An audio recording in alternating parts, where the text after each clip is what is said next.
श्री नरेंद्र मोदी।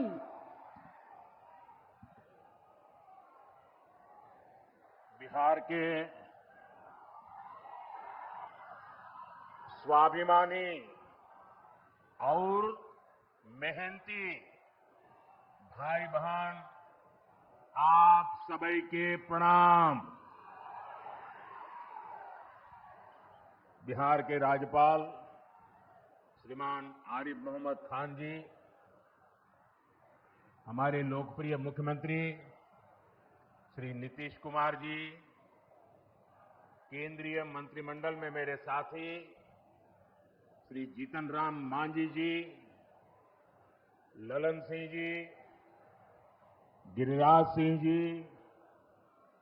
चिराग पासवान जी, नित्यानंद राय जी, सतीश चंद्र दुबे जी, राजभूषण चौधरी जी, राज्य के उप मुख्यमंत्री श्री सम्राट चौधरी जी, विजय कुमार सिन्हा जी,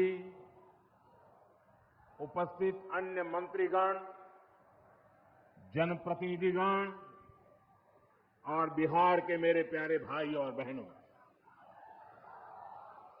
आज मुझे इस पवित्र भूमि पर बिहार के विकास को नई गति देने का सौभाग्य मिला है। यहां करीब 50,000 करोड़ रुपए से ज्यादा की परियोजनाओं का लोकार्पण और शिलान्यास हुआ है। आप सब बड़ी संख्या में हमें आशीर्वाद देने आए हैं। आपका ये स्नेह, बिहार का ये प्यार, मैं इसे हमेशा सर आंखों पर रखता हूं। और आज बिहार में इतनी बड़ी तादाद में माताओं बहनों का आना, ये अपने आप में बिहार के मेरे इतने कार्यक्रमों की ये सबसे बड़ी शानदार घटना है। मैं माताओं बहनों को विशेष प्रणाम करता हूं। मैं आप सभी जनता जनार्दन का हृदय से आभार व्यक्त करता हूं। साथियों, सासाराम की इस धरती के तो नाम में भी राम है। सासाराम, सासाराम के लोग जानते हैं भगवान राम और उनके कुल की रीति क्या थी। प्राण जाए पर वचन न जाई, यानी जो वचन एक बार दे दिया वो पूरा होकर के ही रहता है। प्रभु श्री राम की ये रीति अब नए भारत की नीति बन गई है। अभी पहलगाम में जम्मू कश्मीर में आतंकी हमला हुआ था। हमारे कितने निर्दोष नागरिक मारे गए। इस जघन्य आतंकी हमले के बाद, एक दिन के बाद मैं बिहार आया था और मैंने बिहार की धरती से देश को वादा किया था, वचन दिया था, बिहार की धरती पर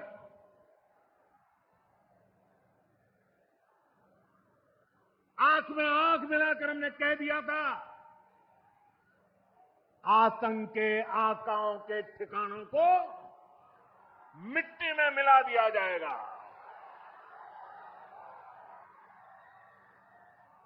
बिहार की धरती पर मैंने कहा था, उन्हें कल्पना से भी बड़ी सजा होगी। आज जब मैं बिहार आया हूं तो अपने वचन पूरा करने के बाद आया हूं। जिन लोगों ने पाकिस्तान में बैठकर हमारी बहनों का सिंदूर उजाड़ा था। हमारी सेना ने उनके ठिकानों को खंडहर में बदल दिया है। भारत की बेटियों के सिंदूर की शक्ति क्या होती है, ये पाकिस्तान ने भी देखा और दुनिया ने भी देखा। जिस पाकिस्तानी सेना की छत्र छाया में आतंकी खुद को सुरक्षित मानते थे, हमारी सेनाओं ने एक ही झटके में उनको भी घुटनों पर ला दिया। पाकिस्तान के एयरबेस, उनके सैन्य ठिकाने हमने कुछ ही मिनट में तबाह कर दिए। ये नया भारत है, ये नए भारत की ताकत है। बिहार के मेरे प्यारे भाइयों बहनों, ये हमारा बिहार वीर कंवर सिंह जी की धरती है। यहां के हजारों नौजवान देश की सुरक्षा के लिए सेना में, बीएसएफ में अपनी जवानी खपा देते हैं। ऑपरेशन सिंदूर में दुनिया ने हमारी बीएसएफ का भी अभूतपूर्व पराक्रम और अदम्य साहस देखा। हमारी सीमाओं पर तैनात बीएसएफ के जाबाज सुरक्षा की अभेद चट्टान है। मां भारती की रक्षा हमारे बीएसएफ के जवानों के लिए सर्वोपरि है। और यही मातृभूमि के सेवा का पवित्र कर्तव्य निभाते हुए 10 मई को सीमा पर बीएसएफ सब इंस्पेक्टर इम्तियाज शहीद हो गए थे। मैं बिहार के इस वीर बेटे को आदरपूर्वक श्रद्धांजलि देता हूं। और मैं आज बिहार की धरती से फिर दोहराना चाहता हूं, ऑपरेशन सिंदूर में भारत की जो ताकत दुश्मन ने देखी है, लेकिन दुश्मन समझ ले ये तो हमारे तरकस का केवल एक ही तीर है। आतंकवाद के खिलाफ भारत की लड़ाई न रुकी है न थमी है। आतंक का फन अगर फिर उठेगा तो भारत उसे बिल से खींचकर कुचलने का काम करेगा। साथियों, हमारी लड़ाई देश के हर दुश्मन से है, फिर वो चाहे सीमा पार हो या देश के भीतर हो। बीते वर्षों में हमने हिंसा और अशांति फैलाने वालों का कैसे खात्मा किया है, बिहार के लोग इसके साक्षी हैं।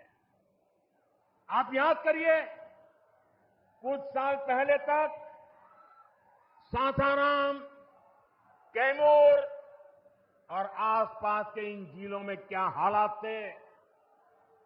नक्सलवाद कैसे हावी था।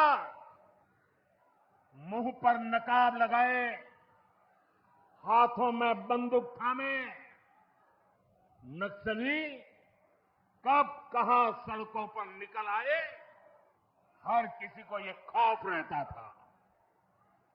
सरकारी योजना आती थी पर नागरिकों तक पहुंचती ही नहीं थी। नक्सल प्रभावित गांव में न तो अस्पताल होता था, न मोबाइल टावर, कभी स्कूल जलाए जाते थे, कभी सड़क बनाने वालों को मार दिया जाता था। इन लोगों का बाबा साहब आंबेडकर के संविधान पर कोई विश्वास नहीं था। नीतीश जी ने उन परिस्थितियों में भी यहां विकास की पूरी कोशिश की। 2014 के बाद से हमने इस दिशा में और तेजी से काम किया। हमने माओवादियों को उनके किया की सजा देनी शुरू की। हम युवाओं को विकास की मुख्य धारा में भी लेकर आए। 11 सालों की दृढ़ प्रतिज्ञा का फल आज देश को मिलना शुरू हुआ है।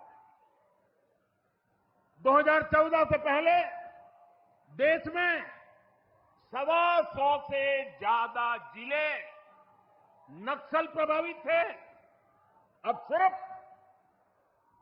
125 से ज्यादा, अब सिर्फ 18 जिले नक्सल प्रभावित बचे हैं। अब सरकार सड़क भी दे रही है, रोजगार भी दे रही है। वो दिन दूर नहीं जब माओवादी हिंसा का पूरी तरह से खात्मा हो जाएगा। शांति, सुरक्षा, शिक्षा और विकास गांव-गांव तक बिना रुकावट के पहुंचेंगे। साथियों, जब सुरक्षा और शांति आती है तभी विकास के नए रास्ते खुलते हैं। यहां नीतीश जी के नेतृत्व में जब जंगल राज वाली सरकार की विदाई हुई तो बिहार भी प्रगति के मार्ग पर आगे बढ़ने लगा। टूटे हाईवे, खराब रेलवे, गिनी चुनी फ्लाइट कनेक्टिविटी, वो दौर अब इतिहास बन चुका है, पीछे छूट रहा है। साथियों, कभी बिहार में एक ही एयरपोर्ट था, पटना। आज दरभंगा एयरपोर्ट भी शुरू हो गया।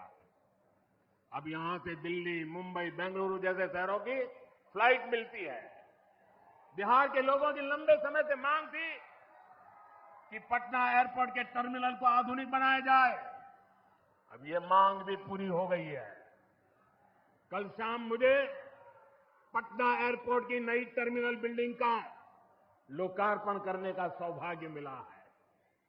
ये नया टर्मिनल अब 1 करोड़ यात्रियों को संभाल सकता है। बिहटा एयरपोर्ट पर भी 1400 करोड़ रुपए का निवेश हो रहा है। साथियों, बिहार में आज हर तरफ 4 लेन और 6 लेन सड़कों का जाल बिछ रहा है।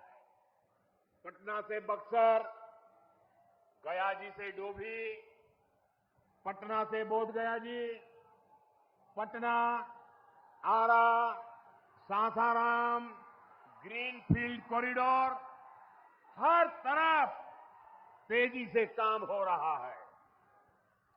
गंगा, सोन, गंडक, कोसी समेत सभी प्रमुख नदियों पर नए पुल बनाए जा रहे हैं। हजारों करोड़ की ऐसी परियोजनाएं बिहार में नए अवसरों और संभावनाओं का निर्माण कर रही है। इन प्रोजेक्ट से हजारों युवाओं को रोजगार मिलेगा। यहां टूरिज्म और व्यापार दोनों को फायदा होगा। साथियों, बिहार में रेलवे की हालत भी अब तेजी से बदल रही है। आज बिहार में वर्ल्ड क्लास वंदे भारत ट्रेनें चल रही है। रेलवे लाइनों को डबल और ट्रिपल किया जा रहा है। छपरा, मुजफ्फरपुर, कटिहार जैसे इलाकों में काम तेजी से चल रहा है। सोननगर और अंडाल के बीच मल्टी ट्रैकिंग का काम चल रहा है, जिससे ट्रेनों का आना जाना तेज होगा। सासाराम में भी अब 100 से ज्यादा ट्रेनें रुकती है, यानी हम पुरानी समस्याओं को भी दूर कर रहे हैं और रेलवे का आधुनिकीकरण भी कर रहे हैं। भाइयों बहनों, ये काम पहले भी हो सकते थे, लेकिन जिनके ऊपर बिहार को आधुनिक ट्रेनें देने की जिम्मेदारी थी, उन्होंने रेलवे में भर्ती के नाम पर आपकी जमीन लूटने का काम किया, गरीबों की जमीन लिखवा ली। सामाजिक न्याय की उनकी यही तरीके थे, गरीब को लूटना, उनके अधिकारों को लूटना, उनकी मजबूरी का फायदा उठाना और खुद राजाशाही की मौज करना। बिहार के आप लोगों को जंगल राज वालों के झूठ और धोखे, उससे आगे भी सावधान रहना बहुत जरूरी है। साथियों, बिजली के बिना विकास अधूरा है। जब बिजली होती है तो औद्योगिक विकास होता है। जब बिजली होती है तो जीवन आसान होता है। और 21वीं सदी तो टेक्नोलॉजी से दौड़ने वाली सदी है, इसलिए डगर डगर पर बिजली की जरूरत रहने वाली है। बीते वर्षों में बिहार में बिजली उत्पादन पर बहुत जोर दिया गया है। आज बिहार में बिजली की खपत 10 साल पहले से 4 गुना हो गई है। नबीनगर में एनटीपीसी का बड़ा पावर प्रोजेक्ट बन रहा है। इस पर 30,000 करोड़ रुपया खर्च किए जाएंगे। इससे बिहार को 1500 मेगावाट बिजली मिलेगी।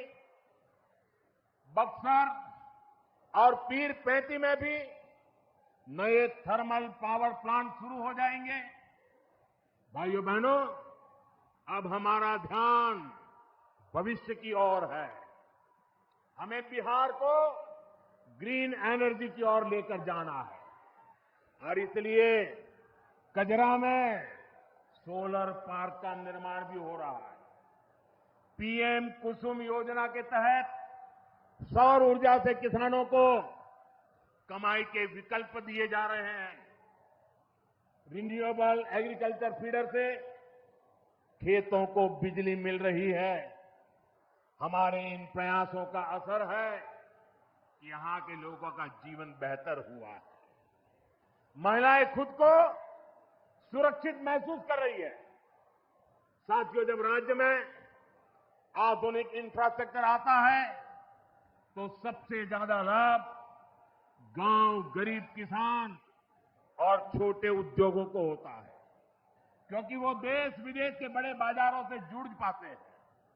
प्रदेश में नया निवेश आता है तो नए अवसर बनते हैं। आप देखिए, पिछले साल हुई बिहार बिजनेस समिट में बड़ी संख्या में कंपनियां यहां निवेश के लिए आगे आई। जब राज्य में उद्योग आता है तो लोगों को मजदूरी के लिए पलायन नहीं करना पड़ता, किसानों को भी नए विकल्प मिलते हैं। यातायात की सुविधाएं सुधरने से उनकी उपज भी दूर दूर तक जा पाती है। भाइयों बहनों, हमारी सरकार बिहार के किसानों की आय बढ़ाने के लिए लगातार काम कर रही है। यहां 75 लाख से ज्यादा किसानों को पीएम किसान सम्मान निधि के तहत आर्थिक सहायता मिल रही है। हमारी सरकार ने मखाना बोर्ड की घोषणा की है। हमने बिहार के मखाना को जीआई टैग दिया। इससे मखाना किसानों को बहुत लाभ हुआ है। इस साल के बजट में हमने बिहार में फूड प्रोसेसिंग के लिए नेशनल इंस्टीट्यूट का भी ऐलान किया है।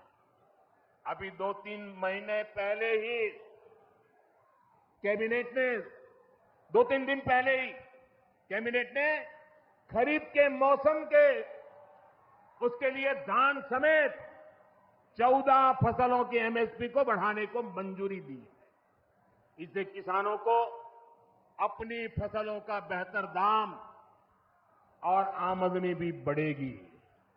साथियों, जिन लोगों ने बिहार को सबसे ज्यादा ठगा, जिनके दौर में बिहार के गरीब और वंचित तबके को बिहार छोड़कर जाना पड़ा, आज वही लोग सत्ता पाने के लिए सामाजिक न्याय का झूठ बोल रहे हैं। दशकों तक बिहार के दलित, पिछड़ों और आदिवासियों के पास शौचालय तक नहीं था। दशकों तक हमारे इन भाई बहनों के पास बैंक में खाता नहीं था।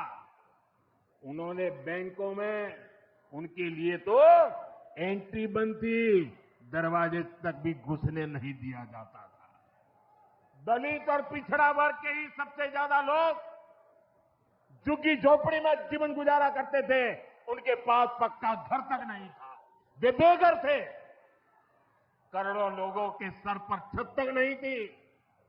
मैं आपसे पूछता हूं, बिहार के लोगों की ये दुर्दशा, ये पीड़ा, ये तकलीफ, क्या ये कांग्रेस और आरजेडी का क्या यही सामाजिक न्याय था? गरीबों को इस प्रकार से मजबूरी में जीने के लिए सारी नीतियां बनाने के आदी लोग। साथियों, इससे ज्यादा अन्याय कोई नहीं हो सकता।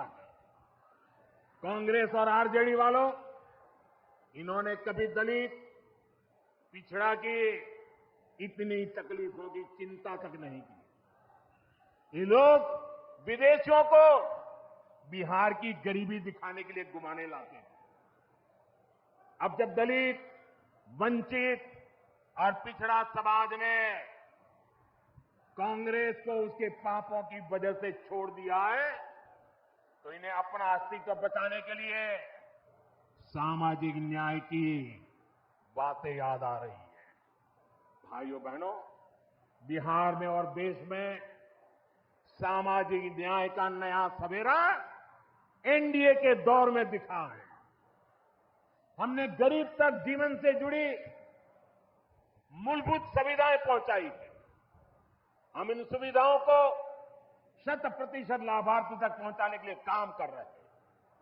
4 करोड़ नए मकान, 3 करोड़ बहनों को लखपति दीदी बनाने का मिशन, 12 करोड़ से ज्यादा घरों में नल का कनेक्शन, 70 साल से अधिक उम्र के हर बुजुर्ग को 5 लाख रुपए तक का मुफ्त इलाज, हर महीने मुफ्त राशन की सुविधा। हमारी सरकार हर गरीब और जरूरतमंद के साथ खड़ी है। साथियों, हम चाहते हैं कि कोई भी गांव छूटे नहीं, कोई भी हकदार परिवार सरकार की योजनाओं से वंचित न रह जाए। मुझे खुशी है, इसी सोच के साथ बिहार सरकार ने डॉक्टर भीमराव अंबेडकर समग्र सेवा अभियान शुरू किया है। इस अभियान में 22 जरूरी योजनाएं एक साथ लेकर सरकार गांव-गांव, टोला-टोला पहुंच रही है। हमारा लक्ष्य है हर दलित, महादलित, पिछड़े, अति पिछड़े, गरीब के घर तक सीधे पहुंचना। मुझे बताया गया है कि अब तक 30,000 से ज्यादा कैंप लग चुके हैं। लाखों लोग इस अभियान से जुड़ चुके हैं। जब सरकार खुद लाभार्थियों तक पहुंचती है, तो ना कोई भेदभाव होता है और ना ही कोई भ्रष्टाचार होता है। और तभी सच्चा सामाजिक न्याय होता है। साथियों, हमें हमारे बिहार को बाबा साहब आंबेडकर, कर्पूरी ठाकुर, बाबू जगजीवन राम और जेपी के सपनों का बिहार बनाना है। हमारा लक्ष्य है विकसित बिहार, विकसित भारत। क्योंकि जब जब बिहार ने प्रगति की है, भारत दुनिया में शिखर पर पहुंचा है। मुझे विश्वास है हम सब मिलकर विकास की रफ्तार को और आगे बढ़ाएंगे। मैं एक बार फिर आप सबको इन विकास कार्यों के लिए बहुत बहुत बधाई देता हूं। मेरे साथ दोनों हाथ ऊपर करके मुट्ठी बंद करके बोलिए, भारत माता की। आवाज दूर दूर तक पहुंचनी चाहिए। सीमा पर खड़े हमारे जवान का सीना चौड़ा हो जाना चाहिए।